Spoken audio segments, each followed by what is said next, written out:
Good morning. कैसे हैं आप लोग? उम्मीद करता हूँ अच्छे होंगे।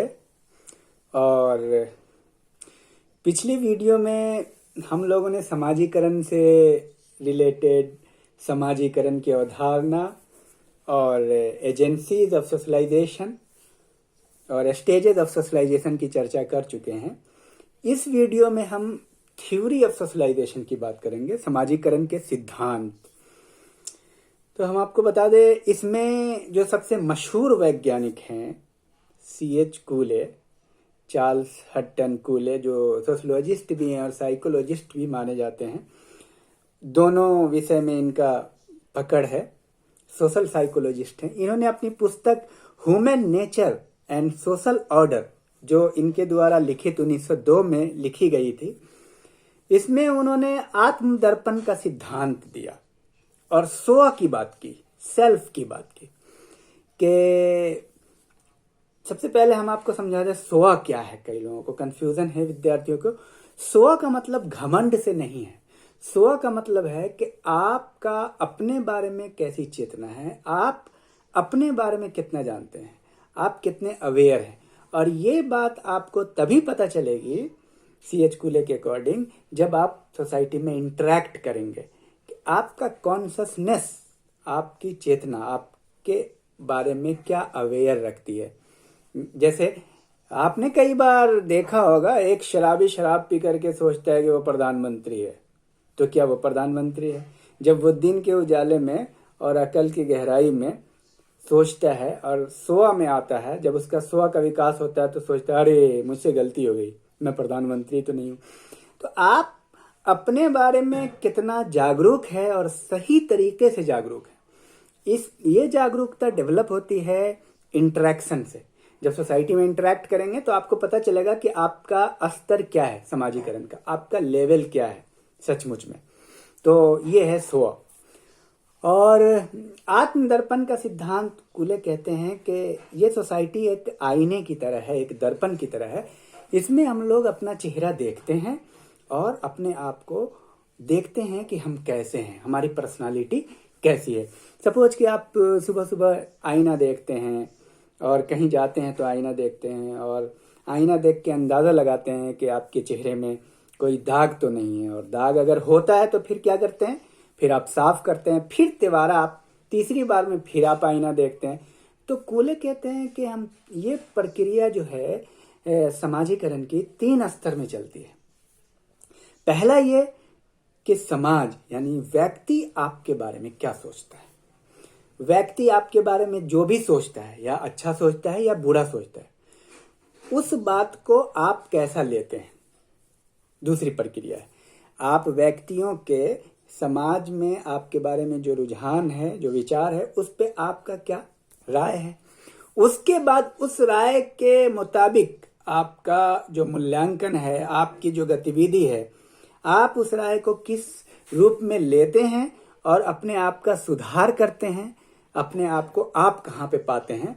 तो आप इसको आईने के उदाहरण से, और जाहिर सी बात है ये आत्मदर्पण का सिद्धांत है कि आपने आईना देखा, फिर आईना देखा तो आपके दिमाग में ये आया कि आप कैसे दिखते हैं, या तो अच्छे दिखते हैं या बुरे दिखते हैं।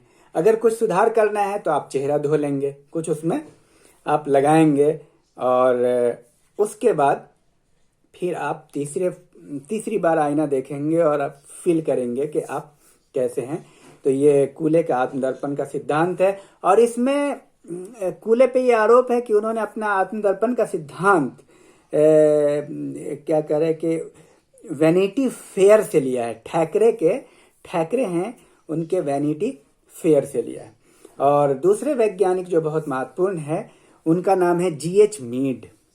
G.H. मीड ने भी अपनी पुस्तक माइंड, सेल्फ एंड सोसाइटी में सेल्फ की बात करते हैं कि वो कहते हैं कि बच्चा जब बिल्कुल पैदा होता है तो उसका सेल्फ जो है प्योर फॉर्म में होता है, और फिर वो एक जैविकीय प्राणी होता है। धीरे धीरे वो जैविकीय प्राणी सामाजिक प्राणी में तब्दील होता है, परिवर्तन होता है।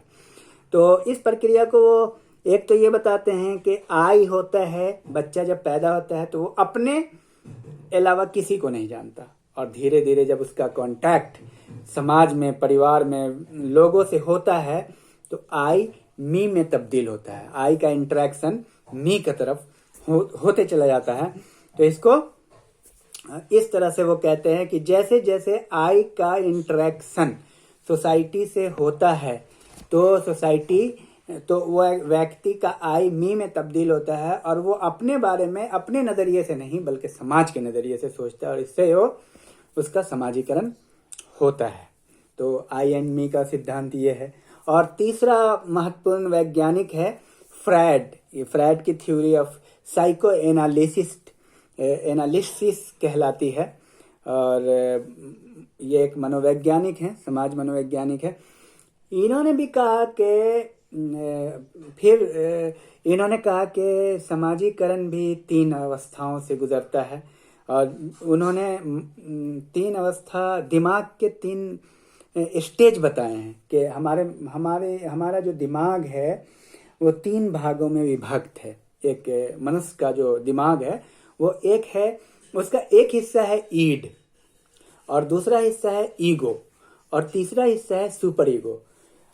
आप जान लीजिए कि ईड अनकॉन्शियस माइंड है और ईगो और सुपर ईगो कॉन्शियस माइंड है, पहले ये समझ लीजिए। दूसरी बात आप ये समझ लीजिए कि ईड जो है किसी भी तरह से अपनी इच्छा की पूर्ति चाहता है। ईड जो है अनकॉन्शियस है, इलॉजिकल है।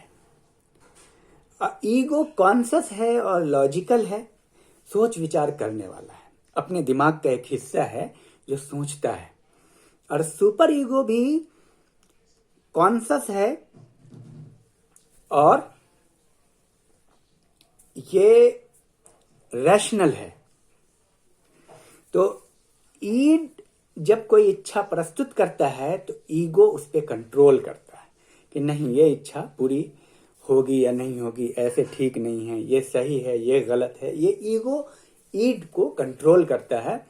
लेकिन सुपर ईगो ईड और ईगो दोनों को कंट्रोल करता है। मैं एक उदाहरण से आपको समझाऊं कि सपोज के ईड एक घोड़ा है जो कि अनकॉन्शियस है, वो बस दौड़ना चाहता है, लेकिन ईगो सवार है, वो उस पे चढ़ा हुआ है, अपने हिसाब से वो कंट्रोल करता है, लेकिन कई बार कंट्रोल नहीं होता। और सुपर ईगो है वो रास्ता, वो रस्सा जो सवार के हाथ में है, वो रस्सा है, वो रस्सी को कस के पकड़ लेता है चाबुक को, तो घोड़ा दौड़ता नहीं है, घोड़ा कंट्रोल में रहता है। तो आप अंदाजा कीजिए कि ईगो जो है दोनों के बीच की अवस्था है। ईगो लॉजिकल है और ईड पे कंट्रोल करता है, लेकिन सुपर ईगो दोनों पे कंट्रोल करता है। सुपर ईगो समाज के कानून है। सपोज किसी व्यक्ति को मिठाई खाने की इच्छा है, तो मिठाई खाने की इच्छा है, ये ईड है, बेसिक इंस्टिंक्ट है। और ईगो कहता है मिठाई खाने का मन है तो पैसा कमाओ, पैसा कमा करके मिठाई की दुकान से मिठाई लाओ और मिठाई खाओ। लेकिन ईड कहता है हमें किसी भी हालत में मिठाई चाहिए, हमें इससे मतलब नहीं है पैसा कहाँ से आता है। ईगो सोचता है, लेकिन ईगो पे कंट्रोल पूरा नहीं है ईड पे, ईगो का। सुपर ईगो कहता है, सुपर ईगो समाज का नियम है, कहता है अगर तुम चोरी करोगे तो पुलिस तुमको जेल में डाल देगी। तो इस तरह से जब तीनों में आपस में इंटरेक्शन होता है, हमारी मानसिक अवस्था आपस में इंटरेक्ट करती है, तो व्यक्ति का सोशलाइजेशन होता है। जैसे छोटा बच्चा कुछ भी नहीं जानता, धीरे धीरे वो हर चीज समझने लगता है। छोटा बच्चा जब पड़ोस में जाता है तो बॉल ले आता है उठा करके पड़ोसी का, ये सारी प्रक्रियाएं उसकी चलती रहती है। लेकिन बाद में उसको पता चलता है कि ये बल्ब जो है पड़ोसी का है। उसका माइंड कहता है कि वो उसको अच्छा नहीं मानेगा, ये गलत बात है। तो बहरहाल ये है फ्रायड का समाजीकरण का सिद्धांत। और एक साहब हैं, आपको पता है इमाइल दुर्खिम, इनको दरखाइम भी कहते हैं। इमाइल दुर्खिम फ्रांस के बहुत महान वैज्ञानिक हैं। इन्होंने भी समाजीकरण की चर्चा की है। इन्होंने समाजीकरण की चर्चा के दौरान इन्होंने कहा कि समाजीकरण एक्चुअली सामूहिक प्रतिनिधित्व का सिद्धांत है।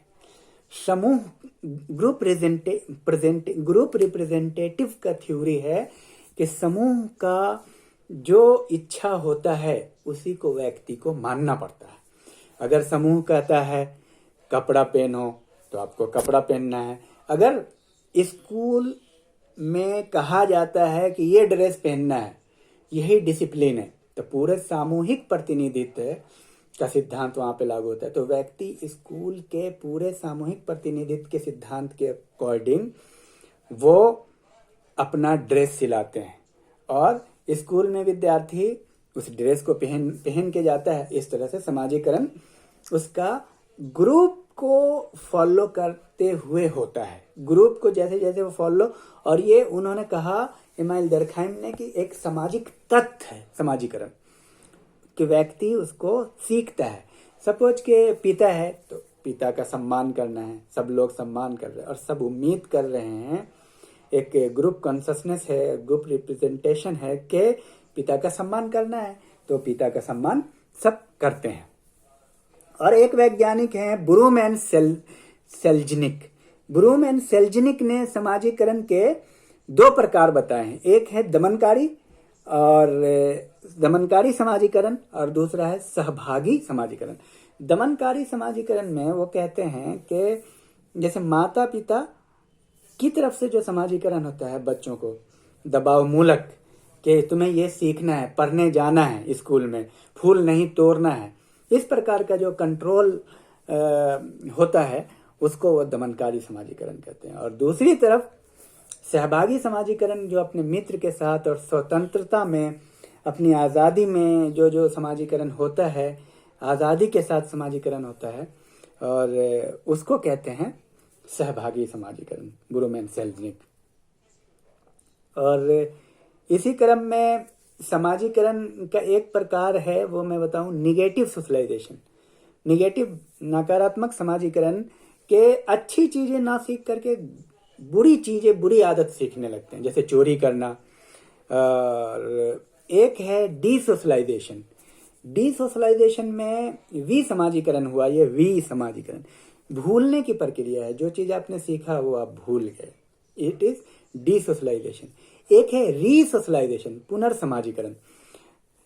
आप फिर से जो चीज कभी नहीं सीखे या सीखे थे भूल गए, उसको सीखने की प्रक्रिया फिर से रीसोशलाइजेशन है। जैसे अपराधियों का सुधार, वो रीसोशलाइजेशन है। तो हम समझते हैं कि आपको बात समझ में आ गई होगी, और आप लोग अपना ध्यान रखें और पढ़ाई में मन लगाएं। Thank you.